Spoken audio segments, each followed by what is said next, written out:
So for us to assemble one tiny house, it takes under 3 hours. Wow. Okay. Yeah, because Right. our design mantra for the building and construction, or rather our dream for the building of the tiny houses is that two or three good friends can get it together. They can fix up one house by themselves, perhaps with a tall ladder and a powered screwdriver in under 3 hours.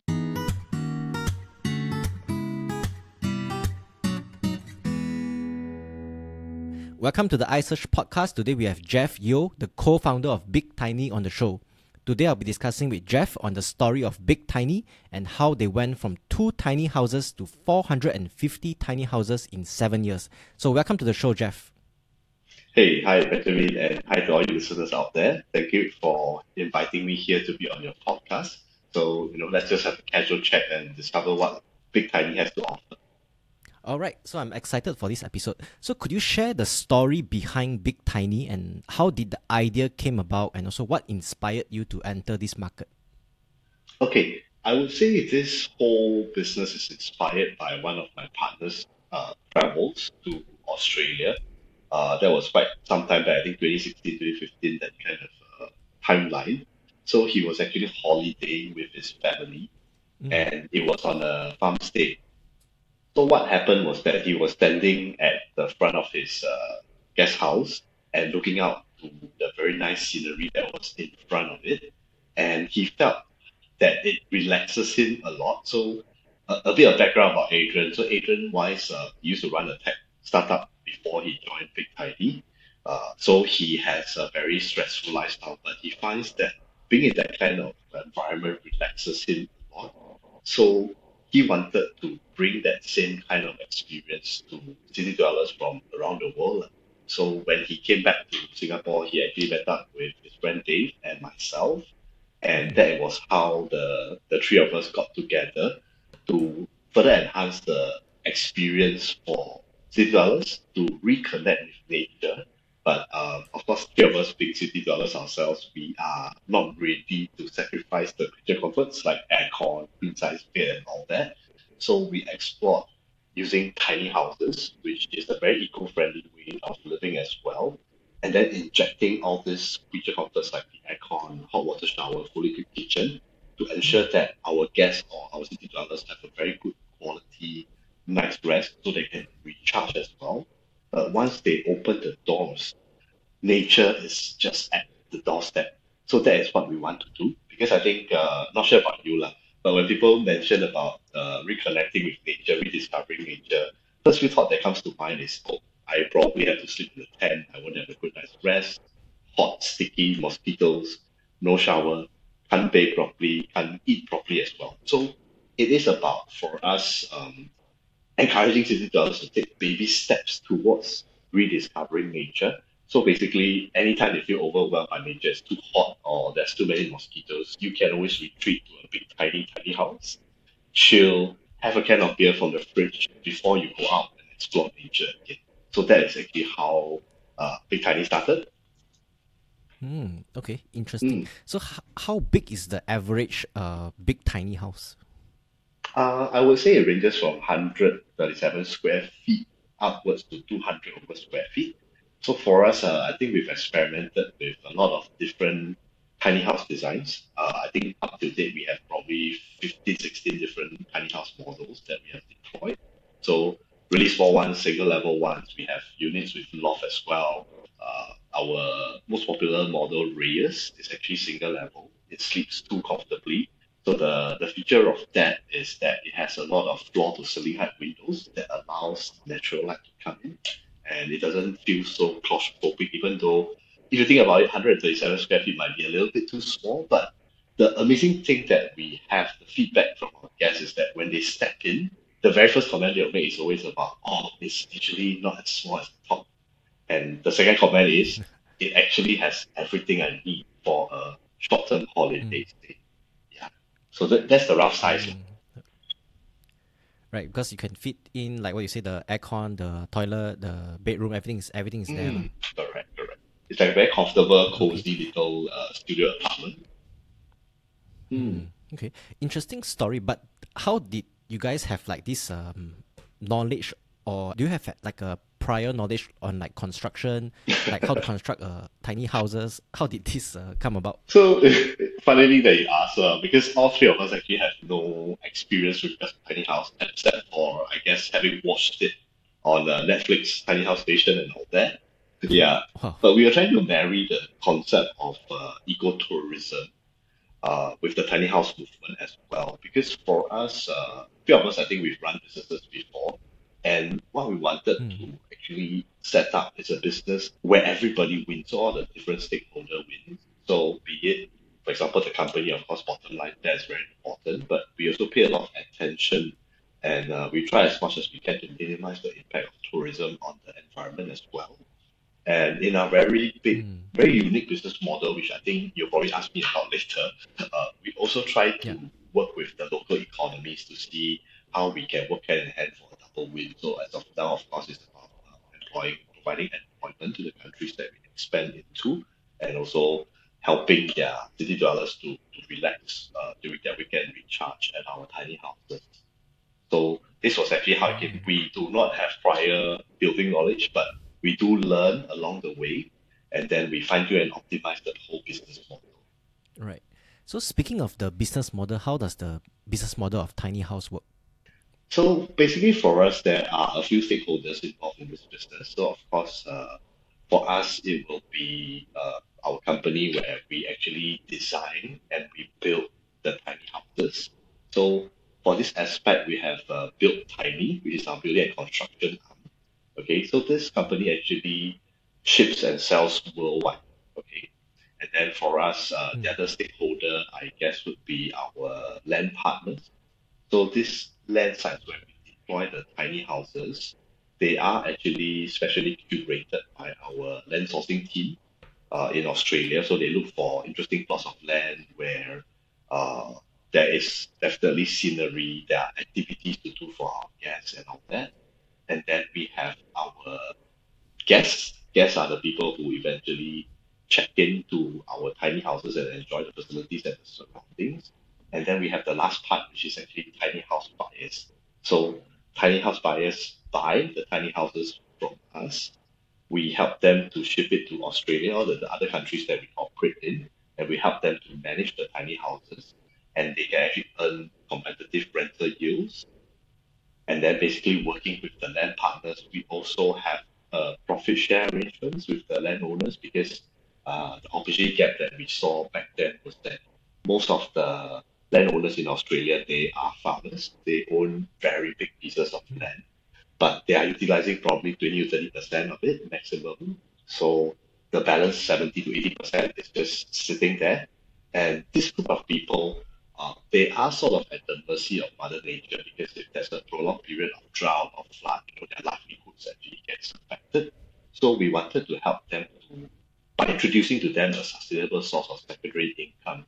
So by us placing our houses there, it will be at no cost to the landowner. Of course, if they wish to contribute in terms of the infrastructure, like the water supply, the power supply, and all that, there'll be just some minor costs. But basically, the tiny house is actually paid for by the tiny house buyers in this sense. So it introduces to them, I would say it helps them to monetize their unused space in Australia. Okay. So Australia, is it like the first country that you move into, or is it you test in Singapore first? So the whole concept interestingly doesn't work in Singapore because Singapore's land price, I'm sure you know, is very high. So it doesn't work. It works in countries where there's a wide expanse of land. So Mm. to answer your question, our first tiny house was actually deployed in Australia, the first few tiny Mm. houses. So it's Victoria and New South Wales itself. Then we expanded.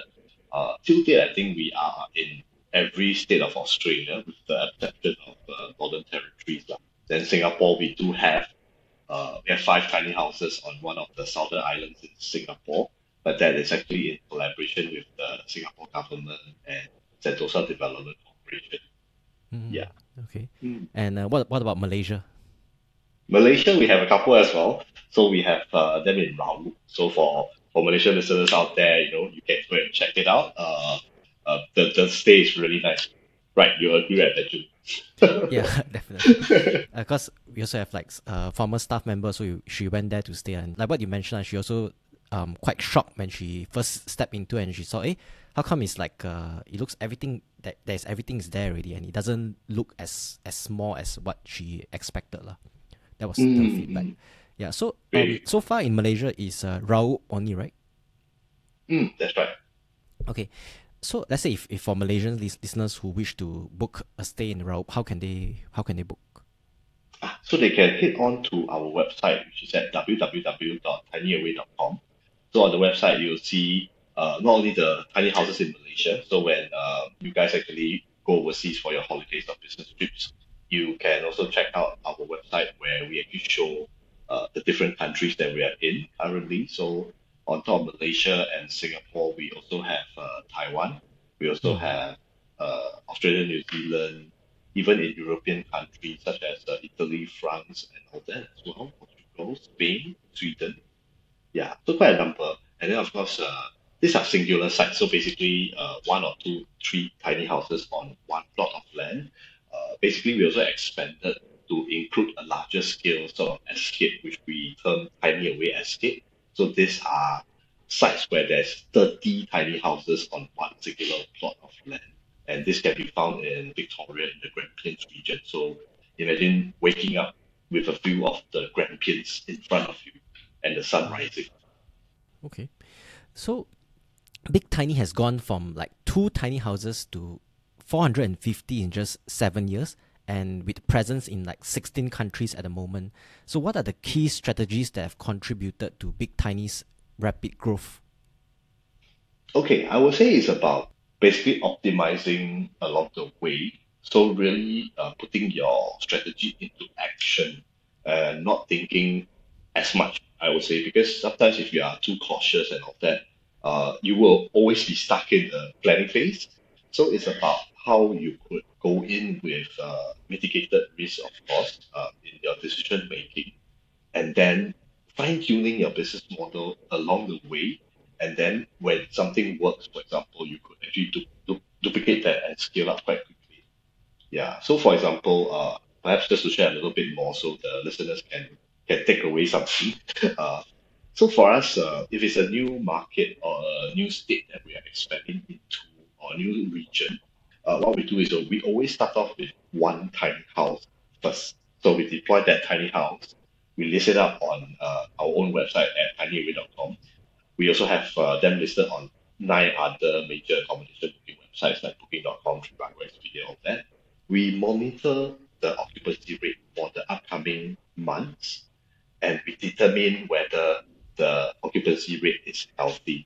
So this point is what actually sets Big Tidy apart from the rest because for us, traditional real estate, basically you can't move your condo, you can't move your landed property and all that. Yeah. But our tiny houses are all built on wheels. They're built on trailer bases. And with our business model of doing a profit share with the landowners, because in traditional businesses, if I put my house on their land, I have to pay land rental fees. But we don't. We actually enter into a profit share arrangement. So this gives us an edge whereby if we were to put a house on land site A and touch wood, it doesn't work out, for example, nothing is stopping us from moving the tiny house to land site B, C, D. And let's say, if, for example, D, we hit jackpot, we have an occupancy rate of 80, 90%, for example, then we can pull more tiny houses in to capitalize on the healthy occupancy rate. So it's always Mm. about iterating the whole process along the way because things are very fluid, so anything can change. But it's always about taking that first important step and taking action. Right. So how long does it take to build one tiny house, and then how long does it take to dismantle everything again? Would you like to hazard a guess Get a to guess? assemble one house? Yeah, for Yeah. example, you've seen the tiny house before, right? Like Mm-mm. it's like similar size to a 20-footer container. So maybe you like to Um. make a guess. I don't. Maybe 90 days to build one. Okay, so for us to assemble one tiny house, it takes under 3 hours. Wow. Okay. Yeah, because Right. our design mantra for the building and construction, or rather our dream for the building of the tiny houses is that two or three good friends can get it together. They can fix up one house by themselves, perhaps with a tall ladder and a powered screwdriver in under 3 hours. So it's like a very big IKEA furniture, for example. Yeah, of course that doesn't include furnishings and all that, lah, but it's the basic shell Mm. assembly. Yeah, under 3 hours. But you are not far as in the sense that 19 months is usually the entire process. So basically, a tiny house buyers buys on day one, for example. 90 Mm. days later, the house will be in the host country and it will Mm. be live on our website, ready to be rented out to guests. So 90 days is accurate in that sense, but it's the whole process. Okay, right. So currently you're in 16 countries, right? So which country Mm. is the one that is like the most popular? If I were to guess, maybe probably Australia. Uh, yeah, Australia, but it may be the results may be biased in the sense because we did start off with Australia first, all the way back in 2017, 2018. Yeah, but Australia has been a hot favorite. Like a lot of locals, they actually stayed in our tiny house before. Mm. All the more so, I think, during the COVID period. So after the lockdown was eased, interstate travel was allowed. We actually saw an increase in bookings, like doubling the booking numbers and all that. Okay. I mean, let's talk about safety. Like, because I'm sure that let's say if you go to this tiny house, and not many people have stayed in such tiny houses before. Mm, Yeah. How's the security like? mm. Basically, if you go to our website, you see the photos. They look like there are some isolated tiny house in the middle of nowhere, right? Mm. But basically, these tiny houses are all deployed on private property. Mm. So, in order for the people to get to our tiny house, they need to go through the main gate. So there are still electrical fences all around the Okay. property itself. Yeah. So safety-wise, definitely it's still there. There won't be, I would say, unauthorized access to the tiny houses itself. Yeah. Mm. Okay. Cool. So back to business. What are some of the key challenges you faced during the expansion, and how did your team overcome them? So with regards to the challenges, I would say that one very key challenge that we faced at the start was basically how this concept is relatively new in the Asian market. Mm. So the tiny house movement I think started 1960s, 1970s, but it started in Mm. the States. So towards Asians, it's also a bit counterintuitive in the sense that for us Asians, the bigger the better, right? So for me as well, I mean, I'm guilty of that as well. But it was something we started this whole business that we realized that you actually do not need as much as we think. So 137 square foot tiny house is actually all you need to live really comfortably. Uh, so the challenge at the start was to firstly share with the world what tiny house movement is. So it's about education and everything. So to overcome that, basically what we did, because we expanded to Australia first. So in Australia, what we did was we actually held a tiny house carnival in Sydney where Mm. we pulled in about 3 to 4 of our own tiny house models. We also invited other tiny house builders to participate in this carnival because the sole purpose of that carnival is not really for us to toot our own horns and share about our brand, but it's about getting all the tiny house builders together to show to the Australian public what is the variety available, what's this movement about.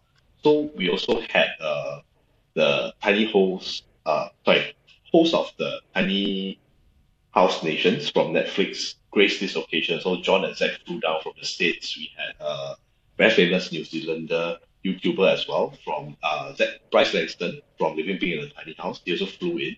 So throughout the 2 day festival, they were also able to share from their expert point of view what tiny houses is about, how they get into it. So this whole part is also about the continuous education to the public about what the tiny house movement is all about. So this helped us to, I would say, definitely gain credibility as well, and of course let the people gain exposure to the whole tiny house movement itself. Mm. Okay. I mean, yeah lah, because this concept is like what you say, so new in Asia where people will think, well, really, can I really book and stay in this type of places? So I guess with all these events and also influencers that help to like solidify your brand. That's right. That's right. It's about getting it out there. Because I think a lot of people are afraid of what they don't know. So the solution to Mm. that is to show to them actually what a tiny house experience is like. So as rightfully pointed out by you, we also work with a lot of social media influencers, inviting them to stay exclusive first stays in our tiny houses from around the world, so that they can actually share how it feels like, and then that would actually encourage people to take the first step towards a tiny house stay, which is really enjoyable. Yeah. Mm. So speaking of bookings, there are so many Airbnb homes available today and also on booking.com. So how does Big Tiny stand out to ensure that there's consistent bookings in the house? Hmm. I would say that for us, it's a different class. It's a more of an experiential accommodation, because one of our vision is also to craft that perfect guest experience. So not treating the tiny house or as just a place where you rest for the night, but as an Mm. experience in itself. So apart from the tiny houses being set in amazing scenery or surroundings, for example, the guest who checks into our tiny house can also participate in activities such as milking cows. You can harvest your own eggs and then have them for breakfast. Or if you are, for example, lazy to gather your own, you can also order a gourmet picnic basket. So picnic basket will have food from around that region. So it may be having a milk from the dairy farm next door, a bottle of wine from the winery 2 doors down, and stuff like that. So for us, what keeps guests coming back is the different experiences that we curate at different tiny houses in different parts of Australia, for example, or around the world, and then they will never get tired, because not one tiny house experience will be sort of the same as the other one, because of the different locales, the different hosts that we have on board as well.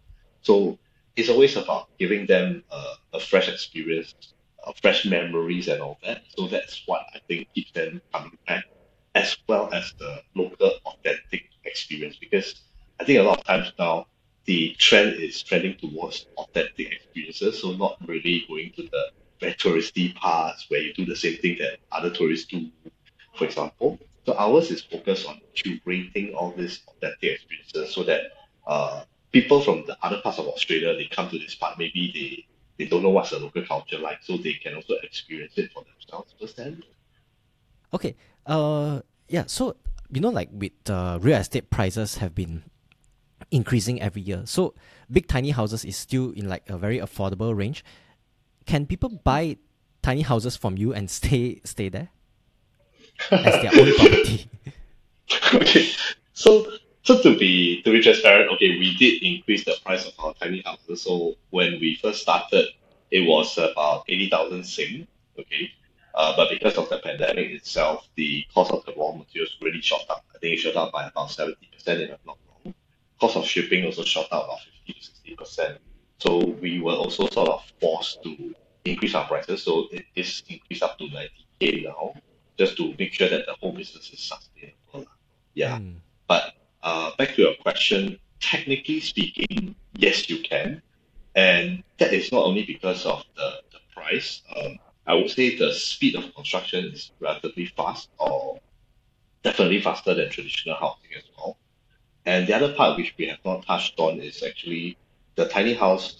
It can be example under 3 hours, right? So Mm. that point, we actually won an innovation patent for that. So we have our own panel design system that not only allows you to assemble it quickly, but it also allows you to highly customize the look and feel of your tiny house.